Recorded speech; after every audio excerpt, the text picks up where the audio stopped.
हजरत मोहम्मद को इसने अपना ज्ञान जबरदस्ती पढ़ाया, हजरत जबरील देवता के माध्यम से डरा धमका कर। इसका विधान दिखाएंगे।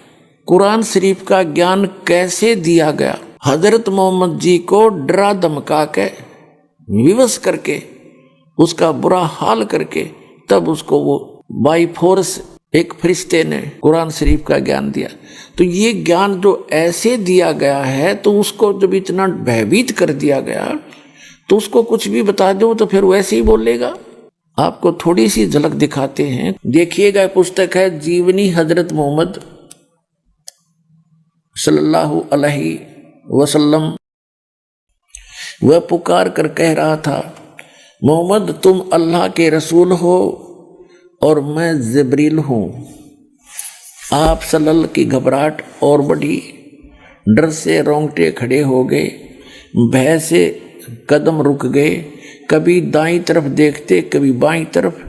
यह सूरत आँखों से ओझल हो, लेकिन जिधर देखते वहीं दिखाई देता, जिधर मुँह करते वहीं मौजूद होता। आगे बढ़ें या पीछे हटे, नज़र नीचे करें या ऊपर उठाएं, हर तरह हर जगह वही फरिश्ता दिखाई देता। फरिश्ता चला गया।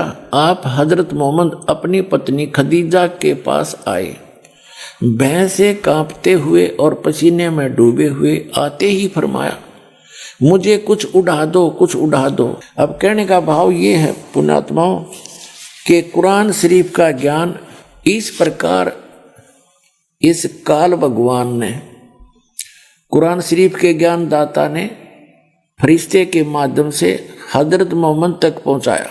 ऐसे ही हजरत मोहम्मद जी को मिले थे परमात्मा जिंदा महात्मा के रूप में। और हजरत मोहम्मद जी को यहाँ इस एक ब्रह्मांड के अंदर परमात्मा ने अपना मिनी सतलोक बना रखा है। जैसे प्रत्येक देश का, प्रत्येक देश में एक राजदूत भवन होता है, तो इसमें ले गए थे हजरत मोहम्मद को, वह समझाने की चेष्टा की। पर नीचे इनके बहुत अनुयायी हो गए थे, यहाँ उनकी खूब प्रभुता हो गई थी। वो परमात्मा अल्लाहू अकबर कहते, हम मोहम्मद को वहां ले गए। उस सूक्ष्म वेद में गॉड की अपने मुख से बोले हुए अमृत तत्व ज्ञान में परमात्मा ने, अल्लाहू अकबर ने, कबीर भगवान ने बोला है, हम मोहम्मद को वहां ले गए, इच्छा रूपी वहां नहीं रहो। उल्ट मोहम्मद मैल पठाया, गुज बीरज एक कलमा लाया, रोजा बंग नमाज दई रे, बिस्मल की नहीं बात कही रे। मारी गौ शब्द के तीरम, ऐसे होते मोहम्मद पीरम, और शब्द फिर जवाई। और उसका जीव रखा, मांस नहीं खाया उन्होंने। गौ शब्द मारी हजरत मोहम्मद ने वचन से, अपनी सिद्धि से, और उसको वचन से जीवित कर दिया। कहते हैं फिर उस गाय को मांस नहीं खाया उन्होंने, उस जीव की रक्षा की उन्होंने। मारी गौ शब्द के तीरम, ऐसे होते मोहम्मद पीरम, शब्द फिर जवाई।